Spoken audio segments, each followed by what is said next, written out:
પાસે બેઠા અને આ ચારેની ઉપર ભીમસેન ચડી બેઠેલા, હાડકા ભાંગી ગયેલા. સેવકો આવીને જોળીઓમાં નાખી અને ચારેને પોતપોતાના મહેલમાં લઈ જઈને પલંગે સુવડાવ્યા. અને એવું કહેવાય છે કે 2 મહિને રાજ કચેરીમાં આવે એવા થયા. હવે 2 મહિના સુધી પથારીમાં રહ્યા. અર્જુનને બીક હતી કે અત્યારે રાજ કચેરીમાં નથી આવતો એટલે વાંધો નહીં, પણ આવશે એટલે ઉપાધિ થશે. બીતા બીતા અર્જુનજી રાજ્યનું કામ કરે છે અને આ ચારેય પથારીમાં પડ્યા છે. વૈદો વગેરેના બોલાવીને નિત્ય ઉપચાર કરવામાં આવે. ભીમસેનનું નામ સાંભળીને દુર્યોધન ધ્રુજે અને રાત્રે દિવસ ચિંતા થાય કે આ શું કરશે, અમને મારીને નિશ્ચય રાજ્ય લેશે. આમ ચિંતામાં ને ચિંતામાં દિવસો જાય છે. હવે અર્જુનજી ઓશિયાળા થઈ અને વિદ્યા ભણશે. એ જે કથા વડવેદનની સુંદર મજાની કથા એને આપણે બપોર પછી લઈશું. અત્યારે ભગવાનના મંગલમય નામ સાથે અહીંયા કથાને વિરામ આપશું. બોલો સ્વામિનારાયણ ભગવાનની જય. હરે કૃષ્ણ મહારાજની જય. ગંગાજીના પવિત્ર કિનારે પરીક્ષિત પૌત્ર જન્મેજય રાજા વૈશંપાયન મુનિના મુખે પાંડવ ચરિત્રનો વિસ્તાર સાંભળી રહ્યા છે.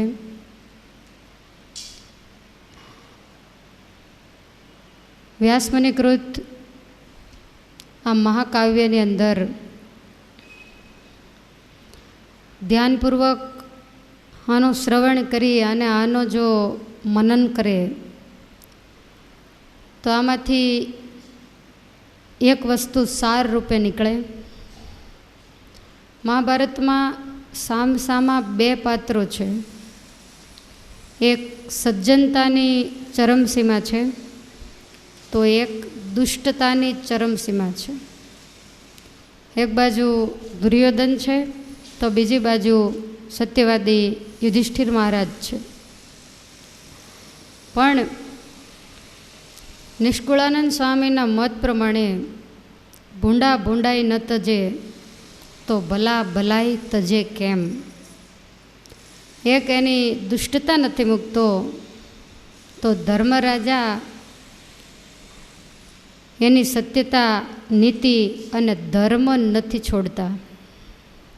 જીવનના અંત સુધી બંને પોતપોતાના અંગ ઉપર એકદમ મક્કમ રહ્યા છે. અને એના ઉપરથી કહેવત પડી કે હંમેશા સત્યનો વિજય થાય. ધર્મરાજાની વાત નથી, પણ આપણા તમામ શાસ્ત્રોને ખોલીને તમે જોશો તો જેણે સત્ય રાખ્યું છે, ન્યાય નીતિથી જે ચાલ્યા છે, તો એ માર્ગમાં અનેક પ્રકારના વિઘ્નો આવ્યા છે. બાજરીનું ખળું લીધા પછી બાજરીને શેમાં ભરવી એની ચિંતા કરવાની હોય, પણ એના જે ઢૂસા હોય એને શેમાં ભરશું એવી ચિંતા કરવાની ન હોય.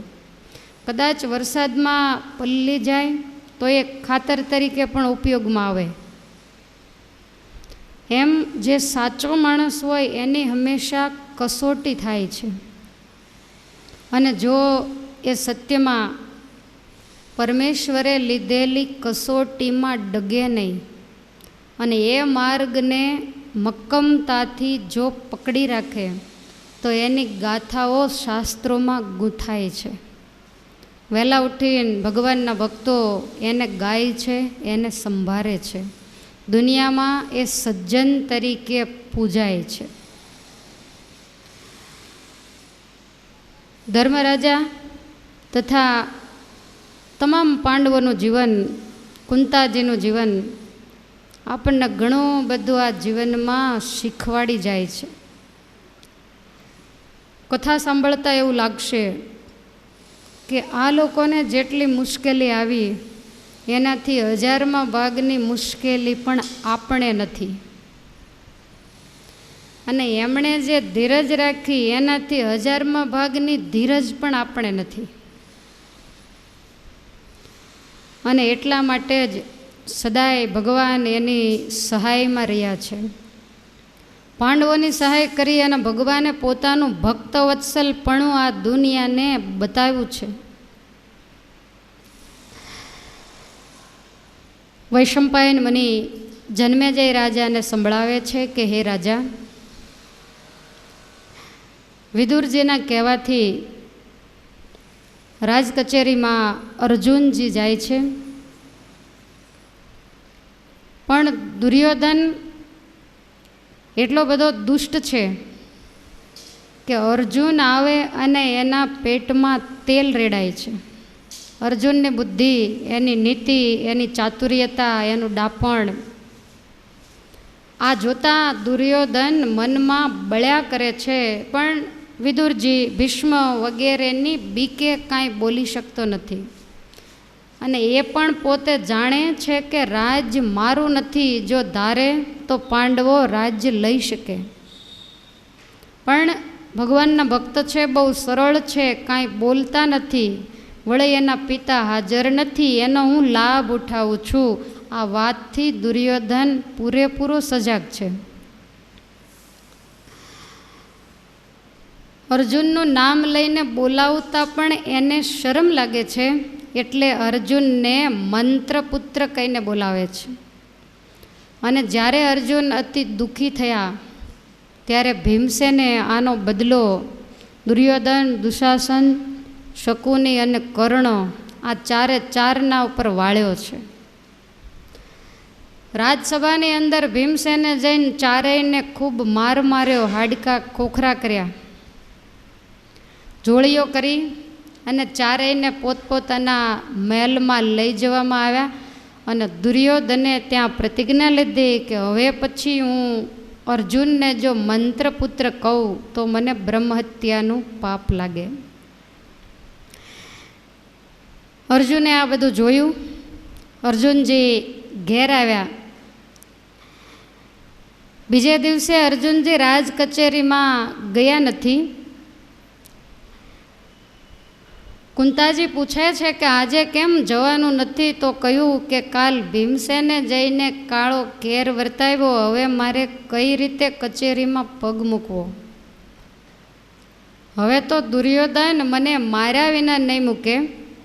ભીમસેનને બોલાવી અને કહે છે કે આજે રાજ કચેરીમાં કાલે તું ગયો હતો? ત્યારે ભીમસેન કહે છે કે માં હું ગયો નહોતો, તે મને ના પાડી હતી. કુંતાજી કહે છે કે મેં તને સોગંદ આપ્યા હતા કે રાજ કચેરીમાં એના દરવાજામાં જો તું પગ મૂકે તો તને મારા સોગંદ છે, અને છતાંય તું ગયો. ત્યારે ભીમસેન કહે છે કે માં આ અર્જુન સામે જ બેઠો છે, પૂછો મેં રાજ કચેરીના દરવાજામાં જો પગ મૂક્યો હોય તો? હું તો કોટ કૂદીને અંદર પડ્યો, તારા સોગંદ મેં ખરેખર પાળ્યા છે.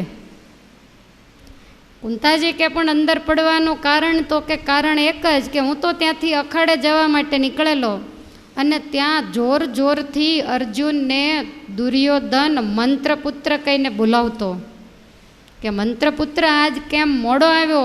તો હું ક્ષત્રિયનો દીકરો છું, પાંડુ મહારાજાનો સંતાન, હું કઈ રીતે સાંભળી શકું?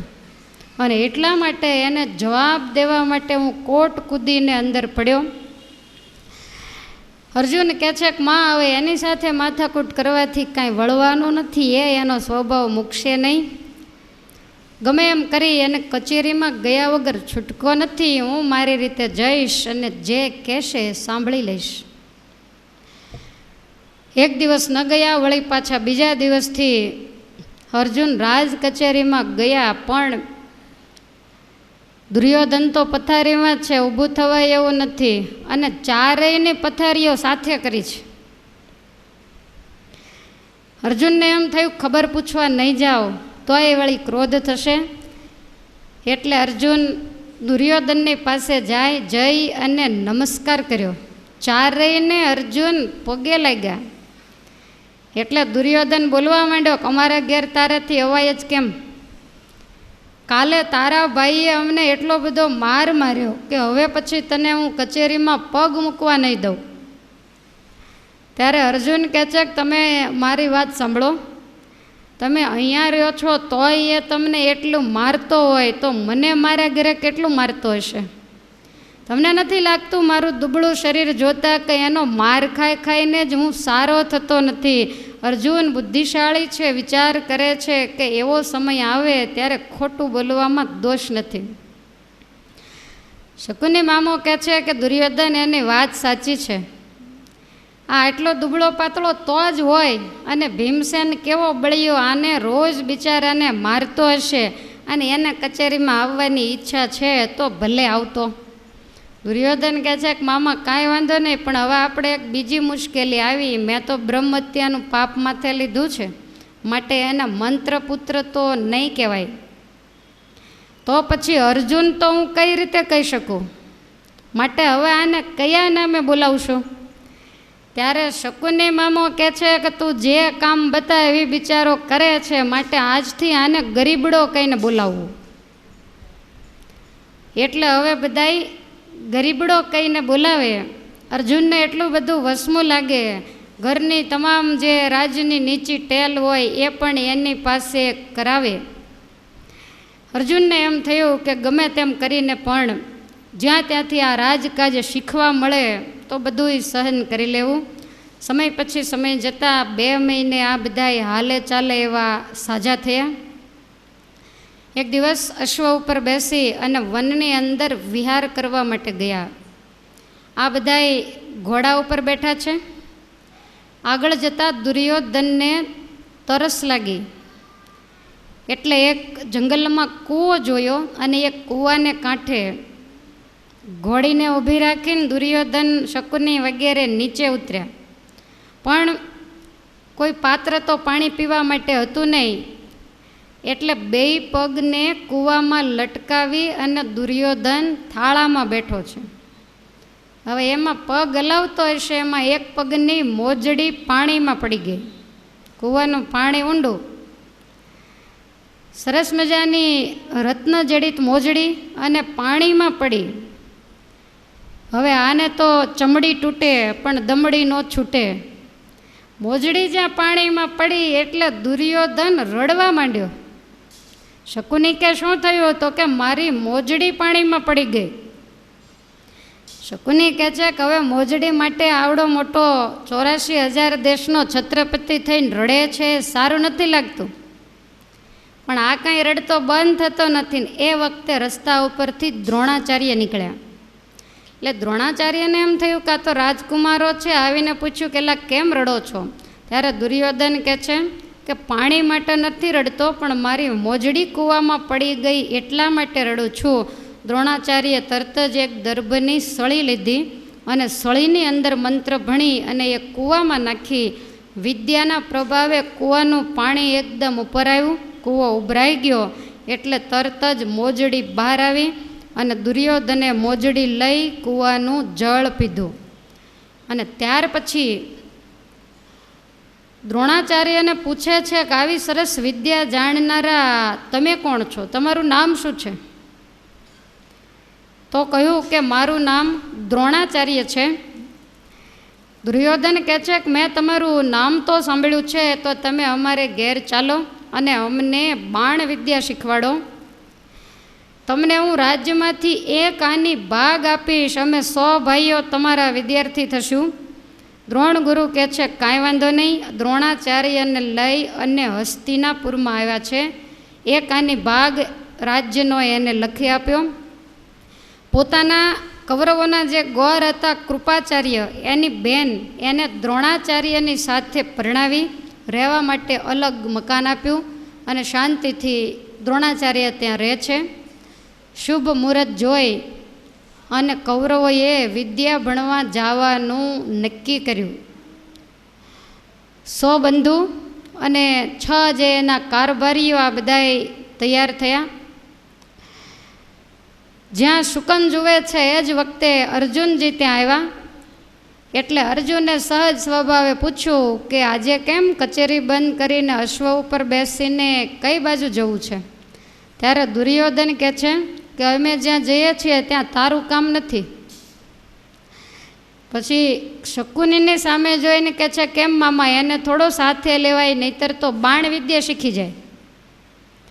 ત્યારે શકુની કે પણ આપણે એને ઉપર લઈ જઈએ તો બાણ વિદ્યા શીખે નહીં, એને આપણે નીચે બેસાડશું અને તારી મોજડીયું સાચવવાનું કામ એને સોંપી દેવાનું. તું આવે એટલે તારી મોજડી કાઢીને એના ખોળામાં લઈને બેસે અને તું પાછો વળે ત્યારે તને મોજડી પહેરાવે ને આપણે એને ક્યાં ગોળી દેવી છે. ચાલીને આવશે અને ચાલીને જશે. શકુની મામો કહે છે કે અલા ગરીબડા, તારે જો મોજડી સાચવવા માટે આવવાનું હોય તો તને લઈ જાઓ. અર્જુન વિચાર કરે કે હવે ગમે તે કામે, પણ જ્યાં ત્યાંથી મને કંઈક ભણવાનું કે કંઈક શીખવાનું મળે તો સારું, આમ વિચારી અને અર્જુનજી તૈયાર થયા. દ્રોણ ગુરુને ત્યાં ગયા. અર્જુનને 12 ઘોડાઓ જ્યાં બાંધ્યા છે, જ્યાં મહેલનો દરવાજો છે એ ઉંબરામાં બેસાડીને કહ્યું કે આ છત્રપતિની મોજડી સાચવજે. અને આ લોકો ઉપર માળ ઉપર ગુરુ વિદ્યા ભણાવે છે, ત્યાં ભણવા માટે ગયા. અર્જુન પલાઠી વાળીને ઓટલે બેઠો છે, ભગવાનને પ્રાર્થના કરે છે કે ગુરુ ક્યાંય અને હું ક્યાંય વિદ્યા કેવી રીતે ભણાશે, અહીંયા મને કાંઈ સંભળાશે કે કેમ. એકદમ કાન માંડી અને અર્જુનજી નીચે બેઠા છે.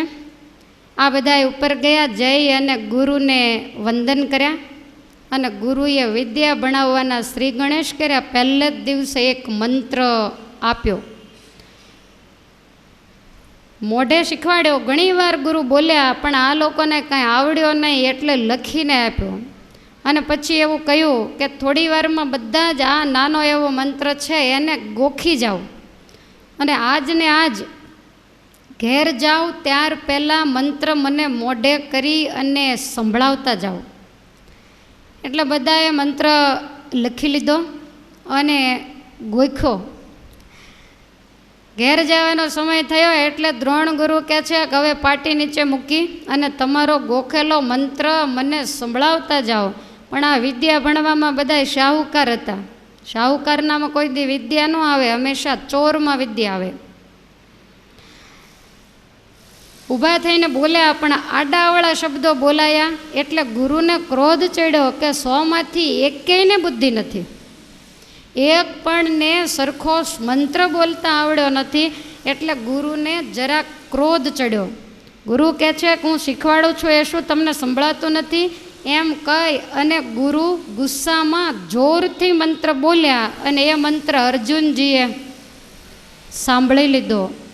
જેની ભેરે ભગવાન છે અને સાંભળતાની સાથે જ અર્જુનના હૃદયમાં એ મંત્ર ચોંટી ગયો. વળી પાછો ગુરુએ પૂછ્યું ત્યારે આ બધા કે ગુરુ મહારાજ આજ હવે રજા આપો, કાલ પાકો કરતા આવશું. ગુરુ કહે છે કે કાંઈ વાંધો નહીં. બધાએ ત્યાંથી નીચે ઉતર્યા. અર્જુને છત્રપતિને મોજડીઓ પહેરાવી. પછી બધાએ અધર્મીઓ ઘોડે બેઠા અને અર્જુન નીચે ઊભા છે. અર્જુનને કહે છે ગરીબડા તું આગળ દોડવા માંડ, વચ્ચે બગીચો આવે છે ત્યાં આપણે રમવા માટે જવાનું છે. અર્જુન મુઠ્ઠીઓ વાળીને દોડે અને આ લોકો પાછળ ઘોડા દોડાવે. જો પાછળ રહી જાય અર્જુન તોય પણ ખીજાય. પણ અર્જુનજી મંત્ર ગોખતા જાય છે. વૈશંપાયન મુનિ કહે છે કે જન્મે જઈ આના દિલમાં જરાય દયા જેવું નથી. એના બાપનું મેળવેલું રાજ ભોગવે છે, છતાંય રાજમાં અનેક ઘોડાઓ હોવા છતાંય એક ઘોડો પણ અર્જુનને બેસવા માટે આપતા નથી. તો આ લક્ષણો એની બાજી બગડવાના જ દેખાય છે. શિક્ષાપત્રીમાં મહારાજ કે દિનજનને વિશે દયાવાન થવું. તો દિનજનને વિશે દયાવાન થવું તો કદાચ અઘરું છે, પણ પોતાના સંબંધી હોય એને વિશે તો લોકો દયાવાન થાય ને, એને તો મદદ કરે ને. પણ આના હૃદયમાં દયા નથી. ઘોડા ખેલવતા બધાય બગીચામાં આવ્યા. ચારે બાજુ કોટ છે, એક દરવાજો છે. બીક લાગી કે ક્યાંકથી ભીમસેન જો આવી જશે તો માંડ સાજા થયા છીએ અને વળી હાડકા ભાંગી જશે, એટલે દરવાજો બંધ કરી દીધો. અને ઘોડેથી નીચે ઉતરી બધાએ ભેગા થઈને કહે છે કે આપણે એક રમત રમવાની છે. કર્ણએ નીચે ઉતરી અને ફૂલ ભેગા કરી અને એનો એક દડો બનાવ્યો અને પછી કહે છે શકુની કે સાંભળો, હું તમને રમતની રીત બતાવું.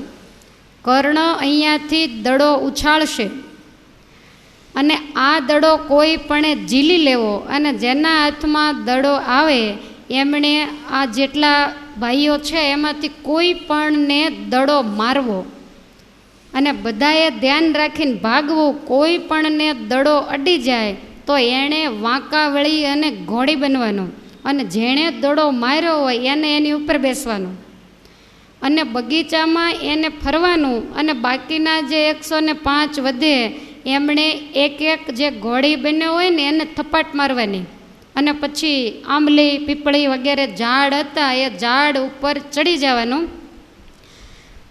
બધાય ઝાડ ઉપર ચડી જાય એટલે તરત જ જે પીઠ ઉપર બેઠો હોય એ નીચે ઉતરી અને ભાગે, અને જે ઘોડી બન્યો હોય એ પેલો દડો લઈ અને બીજાને મારે. જેને દડો વાગે એને વળી પાછું એના ઉપરથી દાવ ઉતરી જાય અને એને પાછું ઘોડી બનવાનું, અને જેણે દડો માર્યો હોય એ એના ઉપર બેસે. તમને સમજાય ભલે ને, તમારે ક્યાં રમવું છે.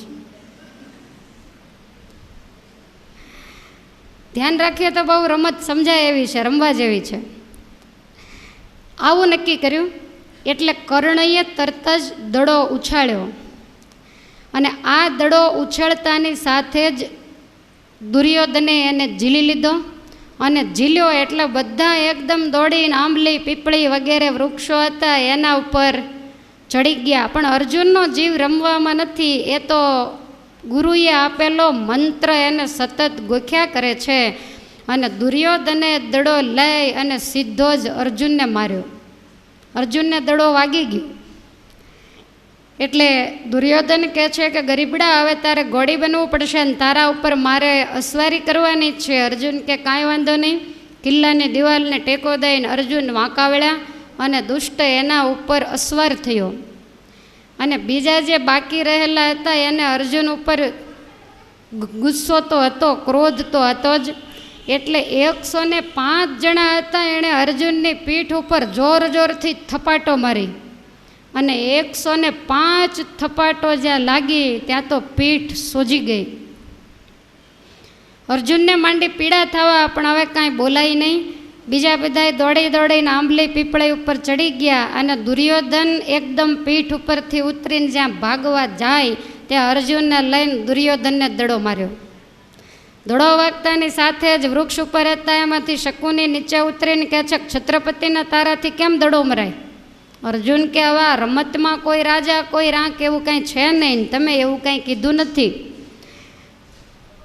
શકુની કહે છે કે રાજા ક્યારેય તને દાવ આપે નહીં, તું તો ગરીબડો છે.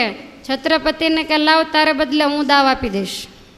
એટલે શકુની વાંકો વળ્યો, એના ઉપર અર્જુનજી બેઠા. ઓલા 105 જણાએ ખાલી પીઠને આંગળી અડાડી, કારણ કે એને મારે કેવી રીતે.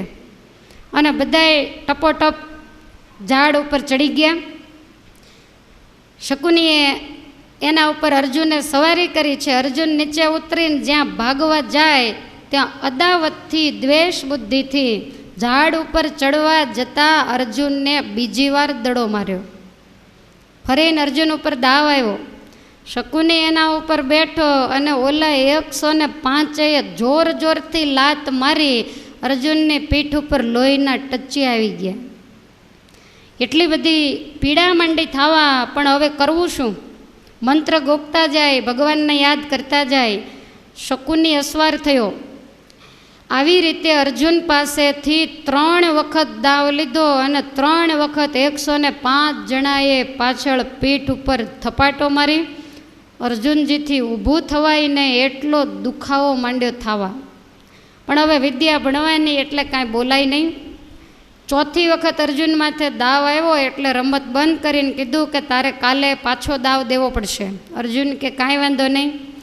બીજે દિવસે દ્રોણ ગુરુને ત્યાં વિદ્યા ભણવા માટે ગયા. અર્જુન મોજડી ઉંચકીને બેઠો છે. બીજા 2 મંત્ર બીજે દિવસે આપ્યા. ઘણીવાર સુધી મંત્ર ગોખ્યા, પણ આવા પાપીને વિદ્યા ક્યારેય વરે નહીં. ગુરુએ ક્રોધાયમાન થઈને જોર જોરથી મંત્રો કહ્યા એટલે અર્જુનના હૃદયમાં ચોંટી ગયા. ભગવાન જેના ઉપર રાજી છે એને બધી બાજી હંમેશા સવળી પડે. કૌરવો કંટાળીને કહે છે, ગુરુ મહારાજ આજ 2 શ્લોક આપ્યા, આજ 2 પાકા નહીં થાય, કાલે તમને લેશન પાછા આપીશું.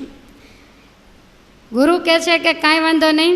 વળી પાછા ત્યાંથી બગીચામાં આવ્યા અને બગીચામાં આવી અને અર્જુન પાસેથી દાવ લીધો. રોજનો આવો નિયમ થઈ ગયો. 6 મહિના સુધી આ દશા ચાલી. અને જ્યારે 6 મહિના થયા, અર્જુનજી રોજ માર ખાય છે અને ઘેર આવીને ગુરુએ જે શીખવાડ્યું હોય એને બરોબર ગોખે, રાત્રે જાગીને એને વળી લખી લે છે. વૈશંપાયન મુનિ કહે છે કે હે જન્મેજય, પીઠની ઉપર નાળા પડ્યા, રુધિરને પરુજાયજી,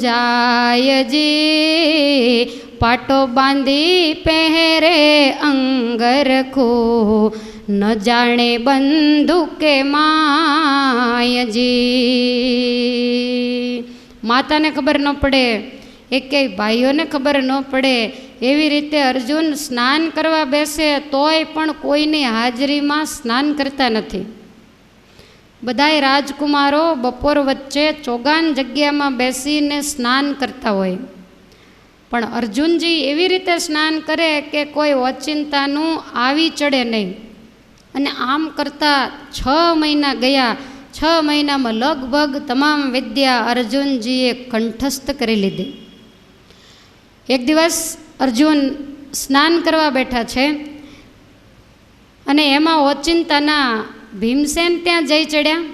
અર્જુન જ્યારે સ્નાન કરે ત્યારે વધારાના કપડાં લઈ, પીઠ કાંઈ દેખાય તો નહીં એટલે પાછળના ભાગે કપડું લઈ અને આમ કપડું ઘસે એટલે લોહી, પાચ આવું બધું નીકળતું હોય, બધું પાકી ગયેલું.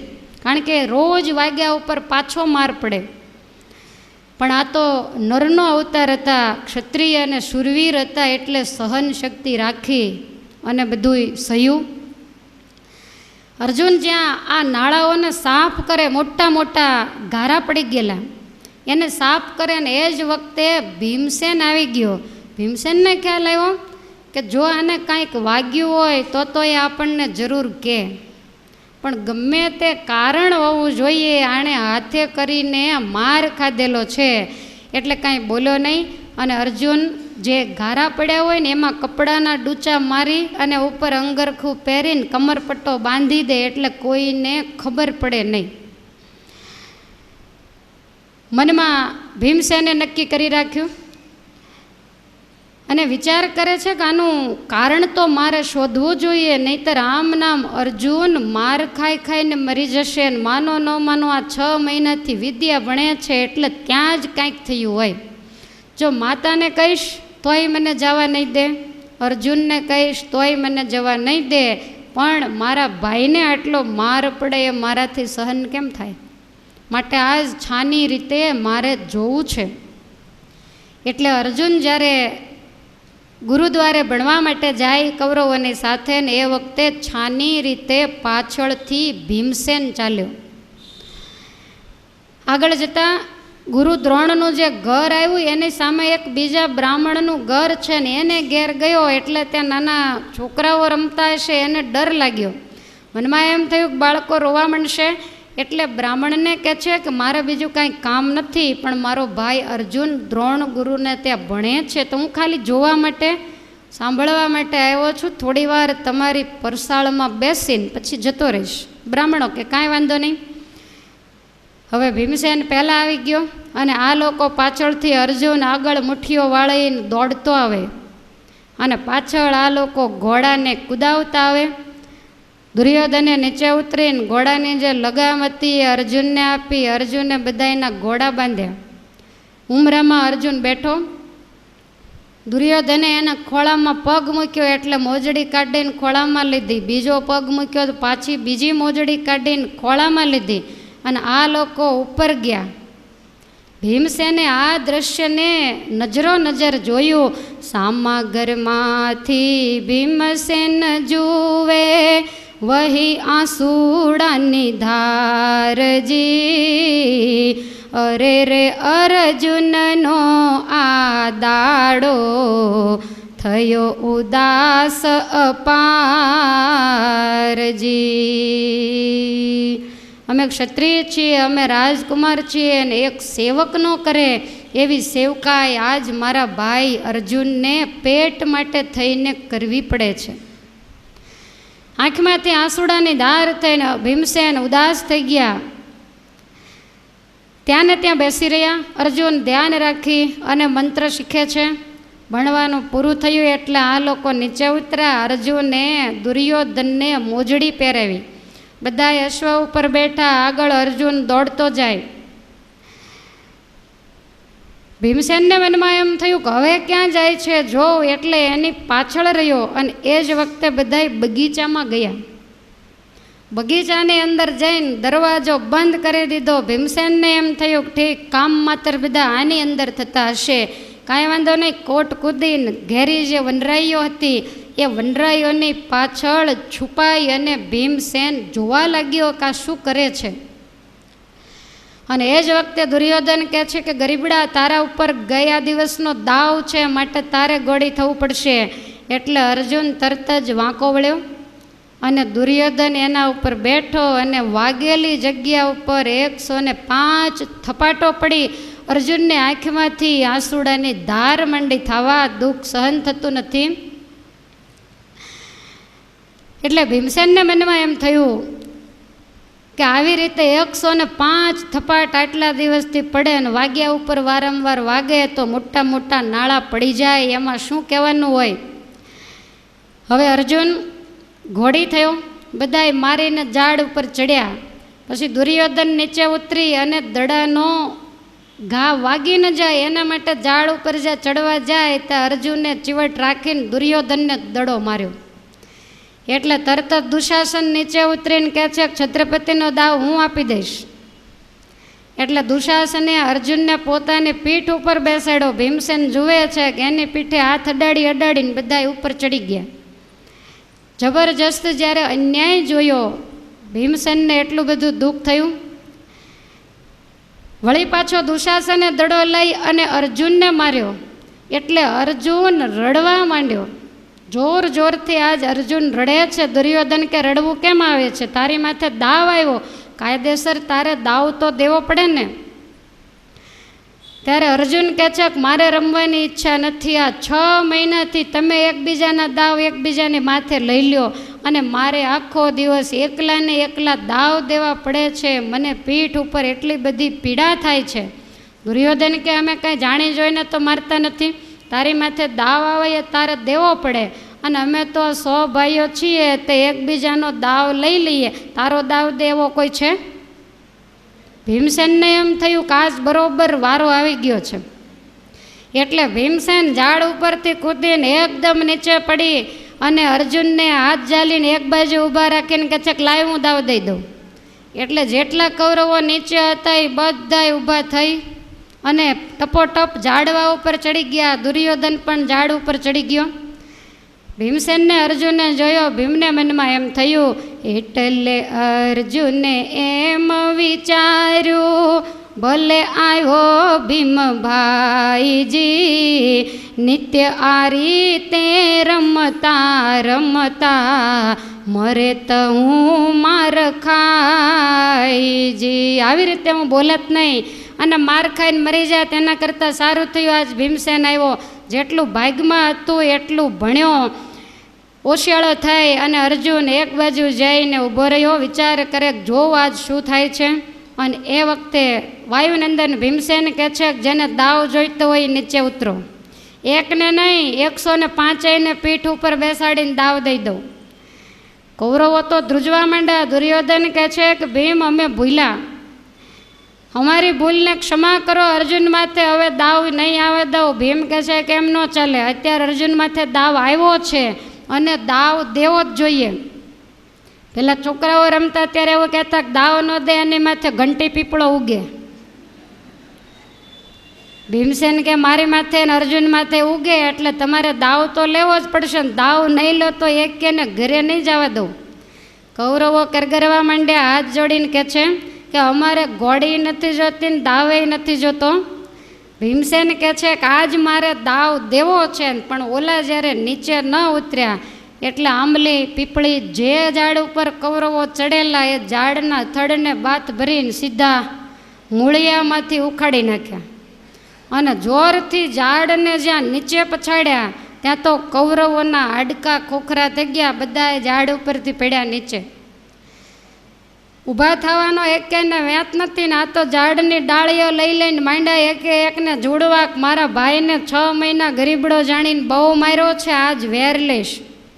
અને એકેયને મારી ઈચ્છા છે કે જીવતા નથી મૂકવા. દુર્યોધને બહુ આજીજી કરી અને બહુ જ્યારે કાકલુદી કરી ત્યારે મનમાં એમ થયું કે સાવ મારવા નથી પણ 106 ધરતી ઉપર ઢાળી દીધા, એકેયને ઊભા થવાનો વેત રહેવા દીધો નથી. જ્યાં ત્યાં બધાય પડેલા. ભીમસેને પગ ઝાલી ઝાલીને ખેંચીને બધાનો કિરો ઉપરા ઉપર ઢગલો અને પછી અર્જુનને બોચી ઝાલીને ખંભે બેસાડીને કોટ કૂદીને બહાર. અર્જુનને રાજમહેલમાં જઈને મૂકીને એક તમાચો મારીને કહે છે, ગાંડા 6 મહિનાથી માર ખાશો, મને કહેવાય નહીં? એક દિવસમાં હું તને રસ્તો બતાવી દે. અર્જુન કહે છે પણ મારે વિદ્યા ભણવાની હતી એટલે શું કરવું? અને પછી કુંતાજીની આગળ જઈને કહે છે કે આ તમારો કુંવર ભણે છે પણ કેટલો માર ખાય છે તમે જોયું? કુંતાજી કહે છે મને તો કાંઈ ખબર નથી. અર્જુન કે માં આજથી મારે ભણવાનું પૂરું, હવે મને કોઈ સાથે નહીં લઈ જાય. એટલે તરત જ અર્જુનજીનું અંગરખું ઊંચું કરી અને ભીમસેન કહે છે કે આની પાછળ જુઓ, પીઠ ઉપર મોટા મોટા નાળા પડ્યા છે, 5 પરું ચાલ્યા જાય. કુંતાજી ધર્મરાજા વગેરે વિસ્મય પામ્યા કે આ શું કહેવાય? કુંતા ધર્મ વિસ્મય પામ્યા, આ તો શું કહેવાય જી? ભીમ કહે માં ડાયો દીકરો ભણી આવ્યો વિદ્યાજી.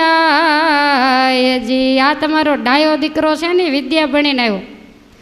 ગુરુને ઘેર ભણવા જાય ને પછી રોજ બાગની અંદર માર ખાતા, પણ આજ તમામ કૌરવોને ભેગા કરીને માર્યા છે. મામે કાંઈ ખામી રહેવા દીધી નથી. કુંતાજી આજ રાજી થયા તે કર્યું એ બરોબર છે, મારા અર્જુનને આ લોકો મારી નાખે. હે દીકરા, તારા પ્રતાપે મારો અર્જુન ઉઘર્યો. માતા બહુ પ્રસન્ન થયા છે અને કૌરવોને ઊભા થવાનો વેત નથી. વૈશંપાયન મુનિ કહે છે કે હે જન્મેજય રાજા, બોલ્યા વૈશંપાય વચન રે સુણો પરીક્ષિત રાયના કાન રે.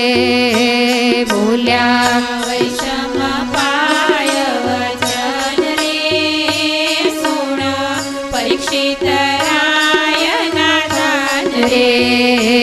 બોલ્યા અર્જુન જોડીને હાથ રે, તમે સાંભળજો માત ભ્રાત રે.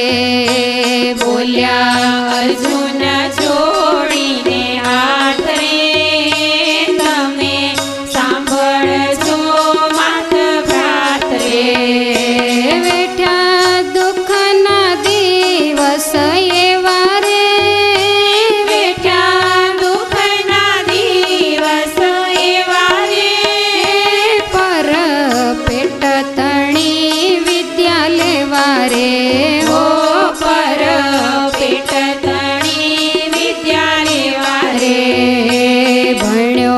ભવિષ્યમાં હતું તે હરે, હવે ન કરું દુષ્ટનો સ્નેહ રે. ભણ્યો ભવિષ્યમાં હતું તે હરે, હવે ન કરું દુષ્ટનો સ્નેહ રે. બોલ્યા વૈશંપાય વચન રે સુણ પરીક્ષિત રાયના કાન રે. ઓ સુણ પરીક્ષિત રાયના કાન રે. માતાની આગળ પહેલાં વહેલા અર્જુનજી વાત કરે છે કે જેટલું મારા ભાગ્યમાં હતું એટલો ભણ્યો, પણ માં હવે મારાથી એનો માર સહન થતો નથી, માટે હવે એની પાસે એની રાજ કચેરીમાં પણ મારે જવું નથી. હવે આ બાજુ કૌરવો ઘેર ના આવ્યા એટલે ધૃતરાષ્ટ્રએ તપાસ કરાવી અને સેવકોને મોકલ્યા, અને એ સેવકોએ જઈ જેટલા રથમાં, કોઈને ડોલીમાં, કોઈને જોળીમાં નાખી અને લાવ્યા. દરવાજો બંધ હતો એટલે નિસરણી મૂકીને કોટ કૂદીને અંદર પડ્યા, અને પછી દરવાજો ખોલ્યો અને બધાઈને ઘેર લાવ્યા. ખાટલામાં બધાઈને સુવડાવ્યા, અનેક પ્રકારની દવા વગેરે કર્યું. ત્યારે 1 મહિને હરે ફરે એવા થયા. પછી બધાએ દ્રોણાચાર્યને ઘરે ગયા ભણવા માટે, પણ હવે અર્જુન ગયા નથી. દ્રોણાચાર્ય કહે છે કે હવે હું તમને નહીં ભણાવું. કેમ? તો કે 6 મહિના ભણાવ્યા પણ તમે કંઈ લીલું કર્યું નહીં. તો જે યોગ્ય વિદ્યાર્થી હોય એને જ વિદ્યા અપાય, અયોગ્યને ક્યારેય પણ વિદ્યા ન અપાય. દુર્યોધન કે ગુરુદેવ તમને કેમ ખબર, અમને નથી આવડ્યું. ગુરુ દ્રોણ કહે છે કે જો આવડ્યું હોય તો પહેલાં પરીક્ષા આપો, અને પરીક્ષામાં પાસ થાવ ત્યાર પછી જ તમને વિદ્યા ભણાવીશ. દુર્યોધન કે અત્યારે ને અત્યારે પરીક્ષા લઈ લો. ગુરુ દ્રોણ કે અત્યારે ન લેવાય, આવતીકાલે આપણે પરીક્ષાનું ગોઠવીએ. કઈ રીતે? તો કે નગરથી 2 ગાંવ જોજનીઓ વડ છે, એટલો બધો લાંબો પોળો છે. એની નીચે તમારે બધાએ આવવાનું અને એકદમ સરસ મજાનું સુવર્ણનું સિંહાસન મારા માટે તૈયાર કરવાનું. આજુબાજુમાં તમારા બિછાના બિછાવવાના, બીજાને બેસવાની પણ વ્યવસ્થા કરવાની.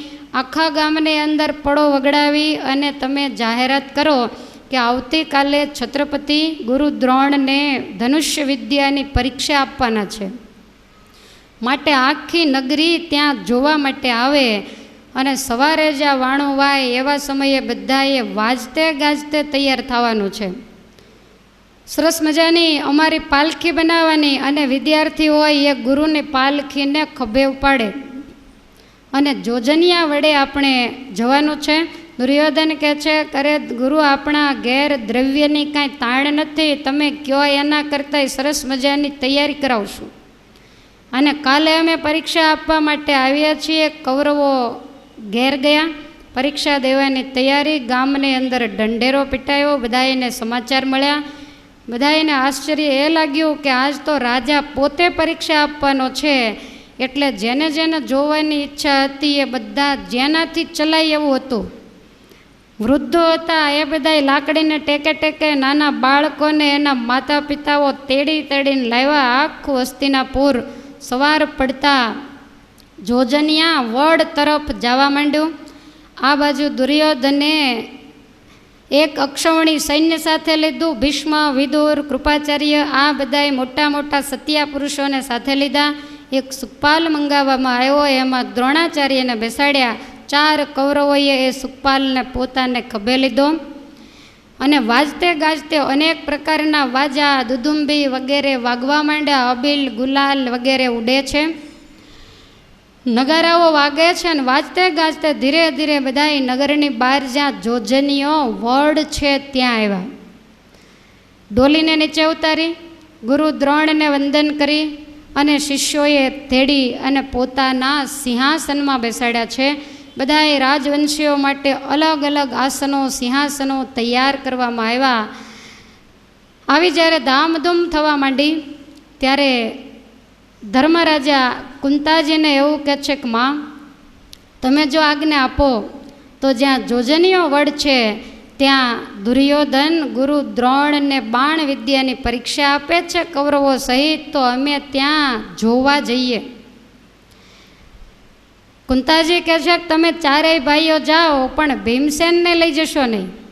ભીમ કહે છે કે માં મારો શું વાંક? તો કે વાંક બીજો કાંઈ નહીં, પણ દુર્યોધનને દેખે એટલે તું એની સામે બોલ્યા વગરનો રહી શકે નહીં. ભીમસેન કહે છે કે માં એ કાંઈક ચાળો કરે તો જ હું બોલું, બાકી હું ક્યારેય બોલતો નથી.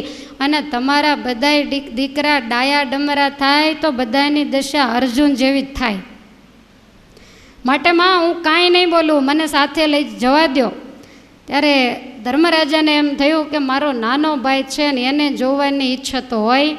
ધર્મરાજા કહે છે કે માં હું એનું ધ્યાન રાખીશ, હું અને અર્જુન એના હાથ જાલીને ચાલશું, એને આડો અવળો ક્યાંય નહીં થવા દઈએ. માતાએ આજ્ઞા આપી અને બધાય સાથે નીકળ્યા. એક હાથ અર્જુને ઝાલ્યો અને એક હાથ ધર્મરાજાએ ઝાલ્યો. આગળ સહદેવ, પાછળ નિકુળ, વચ્ચે ભીમસેન. પાછો વળીને કહે છે કે માં, આમાં મારા રાજગાદીની ક્યાં જરૂર છે, જો જોઈ કેવી સાહેબી છે. 4 બાજુ 4 સેવકો ચાલે અને વચ્ચે હું ચાલું છું. ધર્મરાજાએ જરા કાંઈક કાઢી. ભીમ કહે છે કે મોટાભાઈ, હવે હું કાંઈ નહીં બોલું. બધાએ ભેગા થઈ અને જ્યાં જોજનીઓ વડ છે ત્યાં આવ્યા.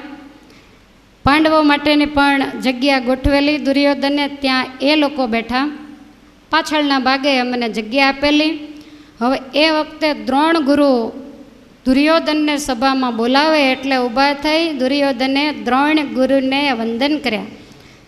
ગુરુ દ્રોણ કહે છે કે મેં તમને બાણ વિદ્યા ભણાવી, 105 જણાને વિદ્યા ભણાવી છે, આમાંથી પરીક્ષા કોણ આપશે? છત્રપતિ કહે છે ગુરુદેવ, પરીક્ષા તો હું આપું. શું પરીક્ષા આપશો? તો કે તમે જે માગો તે. ગુરુ દ્રોણ કહે છે કે હું કહું એટલું કરી બતાવો તો પરીક્ષામાં પાસ. છત્રપતિ કે કાંઈ વાંધો નહીં, તમે જે કહો એ લાવી દઉં. ત્યારે ગુરુ દ્રોણ કહે છે કે એક કાચો માટીનો ઘડો મંગાવો. દુર્યોધને તરત જ અસવારને મોકલ્યો અને માટીનો કાચો કુંભ લઈ આવ્યા. હવે શું આજ્ઞા છે? ગુરુ દ્રોણ કહે છે કે આ કુંભને હાથમાં લઈ અને એ ભાંગે નહીં એવી રીતે હાથમાં લઈને પાણી એની અંદર ભરવું અને ત્યાર પછી ઘડાને, ભરેલા ઘડાને આકાશમાં ઉછાળવો. એક પણ ટીપું પાણી નીચે પડવું જોઈએ નહીં અને ઘડો આકાશની અંદર જાય. એટલે ખભેથી ધનુષ લઈ સભામાં ધનુષ ચડાવવાનું અને એના ઉપર મંત્ર ભણી અને એક બાણ છોડવાનું. મેં તમને મંત્ર શીખવાડ્યા છે અને એ બાણ તમે છોડશો એટલે એકમાંથી અગણિત બાણ થશે અને એ બાણ આખા વડલાને ઘેરી લેશે, ઘડો વચ્ચે આવી જશે અને વડલાના જેટલા પાંદડા છે એ એક નાની કૂંપળથી માંડી અને ખરી જાય એવા પાન બધાને વીંધી નાખવાના. અને ત્યાર પછી જેવી રીતે બાણ વધ્યા હોય એવી રીતે જ ઘટતા જાય અને છેવટે એક બાણ બની જાય અને એ બાણ એની જાતે એવો મંત્ર ભણો કે તમારા ભાથામાં આવીને પાછું પેસી જાય અને ગગનમાં ઉડીને ગયેલો જે ઘડો એ પણ એમનો એમ તમારા હાથમાં આવે. પછી એ ઘડો મારી પાસે મૂકી અને જે મને પગે લાગે એ મારો વિદ્યાર્થી સાચો અને એને હું મન મૂકીને આશીર્વાદ દઉં. દુર્યોધન તો આ વાત સાંભળીને જ ચક્કર ખાઈ ગયો. આપણને એમ થાય 6 મહિના સુધી શું ભણ્યો હશે. દુર્યોધન શકુની મામાની સામે જોઈને સભાની વચ્ચે જોરથી બોલ્યો કે મામા, આ તમને કાંઈ સાચું લાગે છે? આણે જે વાત કરીએ મૂળમાંથી જ કાચા ઘડામાં પાણી ભરવાનું ને એને આકાશમાં. હવે કાચો ઘડો તો તરત કીચડ થઈ જાય ઓગળીને, એમાં પાણી કેવી રીતે ભરાય? ત્યારે મામો કહે છે કે ગુરુ આજ ભાંગ પીને આવ્યા હશે તો એને મગજ છટકી ગયું, આવી પરીક્ષા હોય જ નહીં. અને ગુરુ દ્રોણે ભરી સભામાં આ જ્યારે સાંભળ્યું ત્યારે દ્રોણને બહુ દુઃખ થયું, નીચું જોઈ ગયા. વિચાર કરે છે કહો આ સભા ન ભરાવી હોત તો સારું હતું. આ પાપીએ તો ભરી સભામાં મારી લાજ લીધી, મારી કિંમતના કાંકરા કર્યા, એને પોતાને કાંઈ આવડતું નથી તો મને ભાંગ પીધેલો ઠેરાયો. એટલે ગુરુ દ્રોણને બહુ દુઃખ થયું. દુશાસન કહે છે ગુરુજી, આવી પરીક્ષા હોય નહીં, છાનામાના ઘર ભેગા થઈ જાઓ. પાપીને કોની સામે બોલવું એવો વિવેક એને કોણ શીખવાડે? ગુરુને તો બહુ દુઃખ થયું. ગુરુ કહે છે ક્યાંય પણ ઝેર હોય તો લાવી દો તો ખાઈ જાવ ને કાં તો પૃથ્વી માગ દે તો એની અંદર હું સમાઈ જાઉં. અરે રે, શાસ્ત્રોમાં લખ્યું છે કે કુજાતી હોય એને વિદ્યા ક્યારેય ન ભણાવવી. કુપાત્રને જો વિદ્યા ભણાવે તો ભણાવનારાની કિંમતના કાંકરા કરે. મારી મશ્કરી કરીને ભરી સભામાં મારી સામા થયા અને ગુરુ દ્રોણ શોક કરવા માંડ્યા. આંખમાંથી આંસુડાની ધાર થાય કે મેં શાસ્ત્રની મર્યાદા લોપીને એનું જ મને આ ફળ મળ્યું. જોવામાં સોનું દેખાય પણ ખરેખર એ સોનું હોતું નથી. ઝાંઝવાના જળને જોઈને તરસો માણસ પાછળ દોડે પણ દોડવાથી એની તરસ ન જાય. એમ કૌરવોને રાજકુમારો જાણીને મેં વિચાર્યું કે એને વિદ્યા આપું પણ આ કુપાત્રને મેં વિદ્યા ભણાવી તો એણે મને ભંગેરી ઠેરાવ્યો, ભાંગ પીધેલો ઠેરાવ્યો. માટે આજ સભામાં હું મારું શરીર પાડી દઉં. જોર જોરથી રડે છે. વિદુર, ભીષ્મ પિતા બધાય સમજાવે છે, પણ દ્રોણ ગુરુ માનતા નથી. આ બાજુ પાંચેય ભાઈઓની વચ્ચે અર્જુન બેઠા છે. એને મનમાં એમ થાય કે મારા ગુરુની આંખમાંથી આંસુ પડે, એનો શિષ્ય સામે બેઠો હોય અને ગુરુની લજ્જા જાય એ બરાબર નહીં.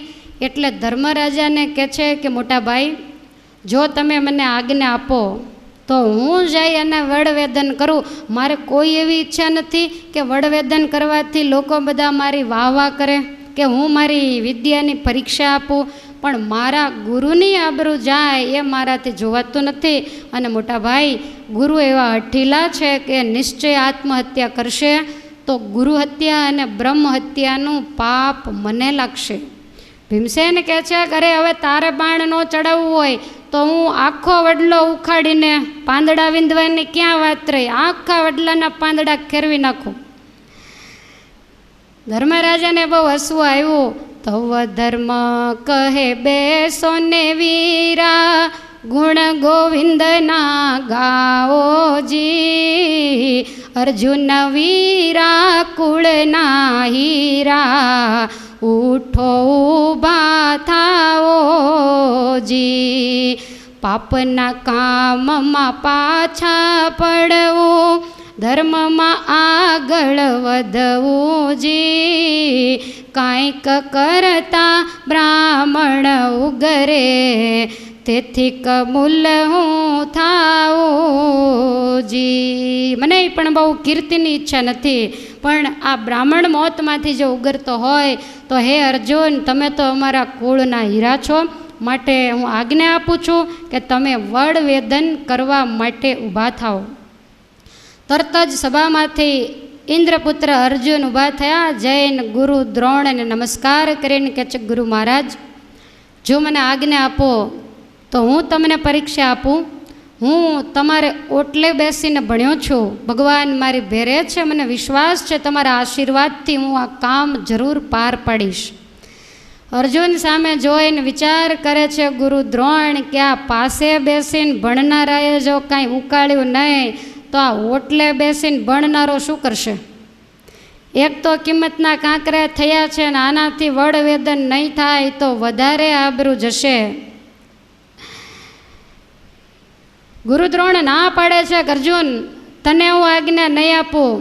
ત્યારે અર્જુનને દુર્યોધન કહે છે કે તને ઊભું થવાનું કોણે કીધું? અર્જુન કહે છે કે ઊભું એટલા માટે હું થયો છું કે ગુરુ આત્મહત્યા કરવા તૈયાર થયા. અર્જુનને નવાઈ લાગી કે જિંદગીમાં આજ મને પહેલી વખત અર્જુન કહીને બોલાવ્યો. કાયમ ગરીબડો કહીને બોલાવે, પણ યાદ આવી ગયું કે ભીમભાઈ સામે બેઠા છે એટલે અર્જુન કહે છે, કારણ કે હજુ હાડકા દુખતા મટ્યા નહીં હોય. ગુરુ દ્રોણની કેમ આજ્ઞા માગે છે? અર્જુનજી કહે છે કે મને આજ્ઞા આપો. ગુરુએ કોઈ વાત ખોટી નથી કરી, એણે જે કહ્યું એ તો બધું આપણને શીખવાડ્યું છે, મેં ઓટલે બેસીને સાંભળ્યું છે. દુર્યોધન કે અમારાથી કામ ન થયું ને તારાથી કેમ થાય? અર્જુન કે પણ એક વખત મને કરવા તો દ્યો. દુર્યોધન કે તારી આગળ ધનુષ બાણ તો છે નહીં, તો કે મને કર્ણના ધનુષ્ય બાણ આપો તો એનાથી હું આ વડનું વેદન કરીશ. દુર્યોધને શકુનીને પૂછ્યું કે મામા કેમ કરશું? ત્યારે શકુની મામો કહે છે કે આજ બરોબર લાગ આવ્યો છે, એક કામ કર, આનાથી ગરીબડાથી તો કાંઈ વડવેદન થવાનું નથી, સામે બેસીને ભણ્યો નથી, એટલે એને કર્ણના ધનુષબાણ આપતા પહેલાં એની સાથે એક પ્રતિજ્ઞા કરો કે જો તારાથી વડવેદન ન થાય તો તારા નાકને કાન બેય કાપી લઈશ. હવે અર્જુન ઊભો થયો, ક્ષત્રિય બચ્ચો ઊભો થયા પછી ક્યારેય પાછો બેસે નહીં. એટલે અર્જુનને કહ્યું, તારામાં તાકાત હોય તો ઊભો થા, નહીંતર બેસી જા. જો તારાથી વડવેદન નહીં થાય તો તારા નાક અને કાન કાપી લઈશ. અર્જુન કે કાંઈ વાંધો નહીં, મારે તો ગુરુને બચાવવા માટે આ કામ કરવાનું છે. દુર્યોધન કે એમ નહીં, જા ધર્મરાજાની પાસે લખાવી લે. એટલે તરત જ કાગળ લઈ અને ધર્મરાજાની આગળ લખાવવા માટે અર્જુન ગયા. મોટાભાઈ આમાં લખી આપો કે જો મારાથી વડવેદન ન થાય તો સુખેથી દુર્યોધન મારા નાક અને કાનને છેદી નાખે. ત્યારે ધર્મરાજા કહે છે કરે બંધુ, આપણે કાંઈ શિરપાવ લેવા માટે કે વાહ કરાવવા માટે ઊભા થયા નથી, બ્રાહ્મણને બચાવવા માટે ઊભા થયા. એમાં આટલી જબરી પ્રતિજ્ઞા કરવાની શું જરૂર છે? અર્જુન કહે છે કે મોટાભાઈ એમને મને વડવેદન કરવા નહીં દે, અને ઊભો થયા પછી હું બેસું એ બરાબર નહીં. મારી વધેલી વાણી ખોટી પડે તો હું મારો પ્રાણ કાઢી નાખું, અને મારા નાક કાન કદાચ કપાય, તમારે કાંઈ ચિંતા કરી માટે તમે લખાણ કરી દો. એટલે ધર્મરાજાએ તરત જ પત્ર લઈ લખાણ કરી દીધો. અર્જુન કહે છે કે મોટાભાઈ ભગવાનનું સ્મરણ કરજો, ભગવાનના પ્રતાપે હું કામ કરી શકીશ. અને પછી આખી સભાને એ કાગળ બતાવી ભીષ્મદાદાના હાથમાં આપ્યો. ભીષ્મ વગેરેએ વાંચ્યો અને પછી દુર્યોધનને સોંપી દીધો. દુર્યોધન કહે છે કે મામા છરો ઘસીને તૈયાર રાખો, આનાથી કાંઈ વડવેદન થવાનું નથી. શકુની કે પણ હવે કાંઈક થોડુંક કરે પછી મને જોવા તો દે, ખબર પડે પછી હું છરો તૈયાર રાખીશ. પત્રને લઈ ખિસ્સામાં મૂક્યો. આ બાજુ અર્જુન પ્રસન્ન થયા. કર્ણના ધનુષ્ય બાણ આપવામાં આવ્યા. ડાબે ખભે ધનુષ્ય ભેરવું, ભાથો પણ લગાવ્યો. અને અર્જુન સૌ પ્રથમ ગુરુ દ્રોણને વંદના કરે છે. સભાની અંદર જેટલા મોટા મોટા બેઠા છે બધાને વંદના કરી. ભીષ્મદાદા, વિદુર વગેરેએ આશીર્વાદ આપ્યા કે દીકરા વિજયી ભવ. વડીલોના આશીર્વાદ મળ્યા. ધર્મરાજાને વંદન કરી હસ્તિનાપુરની પ્રજાની સામે પણ એક વખત મસ્તક ઝુકાયું. ગુરુ દ્રોણ વિચાર કરે છે કે આના જેવો વિવેકી આપણે કોઈ જોયો નહીં. આ બધા રાજકુમારો પણ એમાં વિવેકનો છાંટો પણ નથી.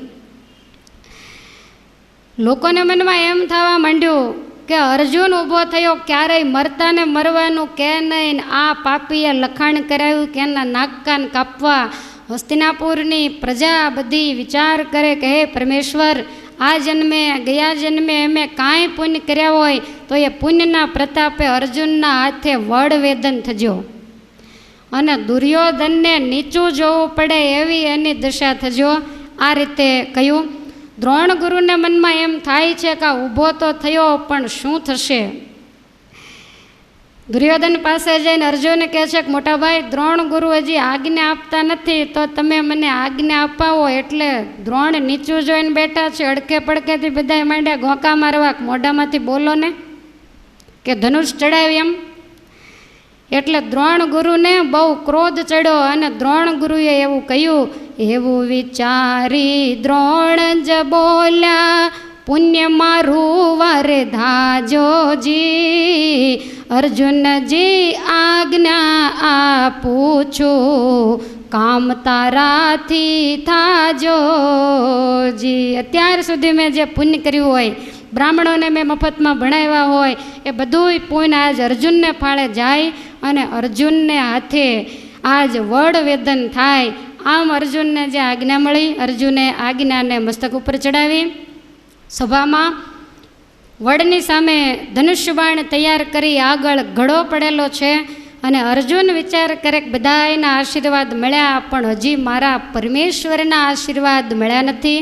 એટલે અર્જુન સભાની વચ્ચે બે હાથ જોડી અને થોડી વાર માટે આંખો બંધ કરી અને ભગવાન દ્વારિકાધીશને યાદ કરે છે.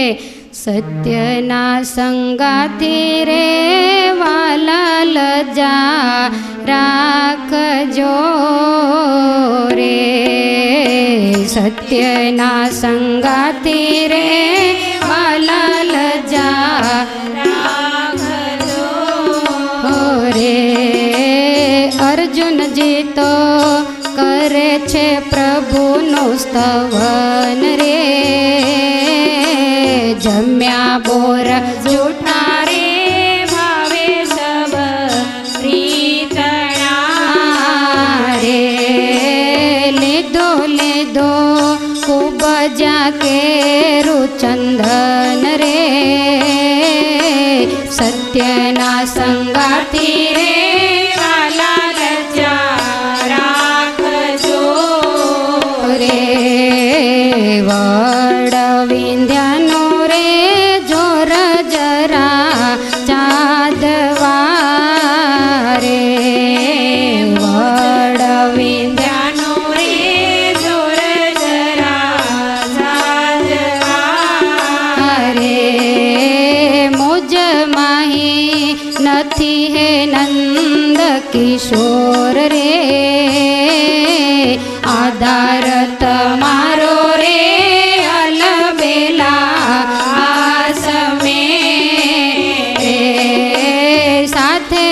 રહેજો, શત્રુ જજુમે ચારે કોર રે.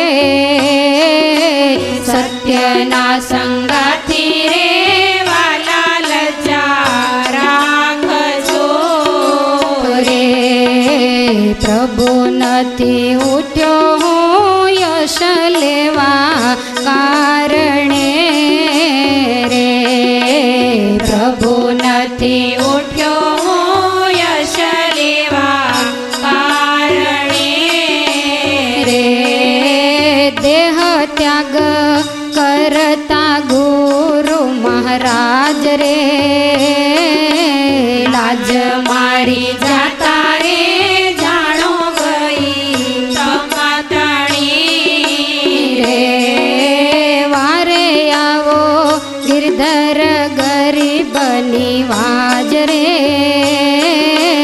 સત્યના સંગાથી રે વાલા લજ્જા રાખજો રે. અર્જુનજી તો કરે છે પ્રભુનું સ્તવન રે.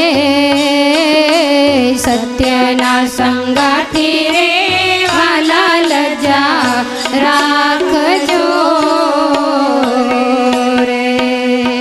બે હાથ જોડી અને અર્જુન પરમેશ્વરને પ્રાર્થના કરે છે કે મહારાજ, તમે તો ભાવને આધીન છો અને ભાવને આધીન થઈને શબરી ભીલ જ્ઞાતિની હોવા છતાંય એના એઠા બોર તમે જેમાં કુબજા 3 અંગે વાંકી એનું તમે ચંદન સ્વીકાર્યું. હે મહારાજ, તમારા જોરે કરીને જ હું ઊભો થયો છું, બાકી વડ વિંધવાની શક્તિ મારામાં બિલકુલ નથી. માટે હે નંદકિશોર, મારી વારે તમે રહેજો, નહીતર ચારેય બાજુ શત્રુઓ જજુમે છે. આજ મારા નાક કાન નહીં જાય, પણ હે પરમેશ્વર, આજ નાક કાન તમારા જશે. અને ગુરુ દેહ ત્યાગ કરે, આત્મહત્યા કરવા તૈયાર થયા, એટલે બ્રાહ્મણને બચાવવા માટે